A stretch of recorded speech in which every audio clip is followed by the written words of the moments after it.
Polio के खिलाफ खातिर कामयाबी के बावजूद हंगामी बुनियाद पर इकदामात नागुज़ीर हैं। वफाकी हुकूमत सूबों के साथ मुकम्मल हम आहंगी के साथ काम कर रही है। वज़ीर आज़म शहबाज शरीफ की गेट्स फाउंडेशन के सदर बराए आलमी तरक्की क्रिस इलियास के वफ़द के हमरा मुलाकात में गुफ्तगू। कहा, पाकिस्तान से पोलियो के सद्देबाब के लिए बिल गेट्स की काबिल क़द्र खिदमात याद रखी जाएंगी। हुकूमत जल्द बीमारी के मुकम्मल खात्मे के लिए पुरअज़म है। क्रिस इलियास ने पाकिस्तान में कामयाबी से जारी इंसदाद पोलियो मुहिम पर मुकम्मल एतमाद का इजहार किया। वज़ीर आज़म को बिल गेट्स की जानिब से नेक ख्वाहिशात का पैगाम भी दिया। कहा, पाकिस्तान पोलियो के मुकम्मल खात्मे के लिए मौसर इकदाम उठा रहा है जो कामयाबी की तरफ गामज़न है।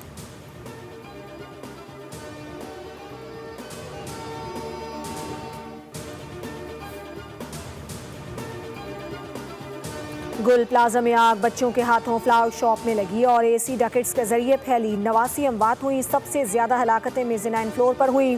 सानह गुल प्लाजा की हतमी तहकीकाती रिपोर्ट कमिश्नर कराची और एडिशनल IG पर मुश्तमिल कमेटी ने तैयार की जो वज़ीर आला सिंध मुराद अली शाह को पेश की जाएगी। रिपोर्ट में मुतासरीन, ऐनी शाहिदीन और रेस्क्यू हुकाम से हासिल मालूमात दर्ज हैं। रिपोर्ट में लिखा है कि गुल प्लाजा में आग रात 10:15 पर लगी। पहला फायर टेंडर 10:37 पर गुल प्लाजा पहुंचा।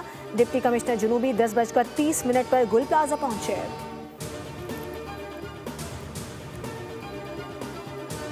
MQM के मुतालिबात से फर्क नहीं पड़ता। MQM का मकसद सिर्फ तनकीद करना है। काबीना की मीटिंग में गुल प्लाजा पर कमेटी बनाने का फैसला हुआ है।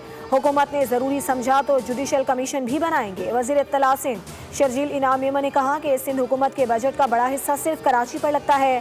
कराची का पहिया चलेगा तो मुल्क चलेगा। सिंध में सियासत करने पर कोई पाबंदी नहीं। यूनिवर्सिटी रोड के खुदे होने पर तनकीद जायज़ है। साल सवा साल में यूनिवर्सिटी रोड मुकम्मल कर लेंगे।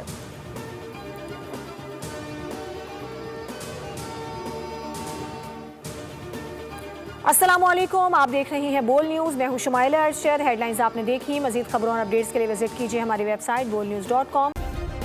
सब्सक्राइब करें और बेल दबाएं ताकि कोई खबर रह न जाए।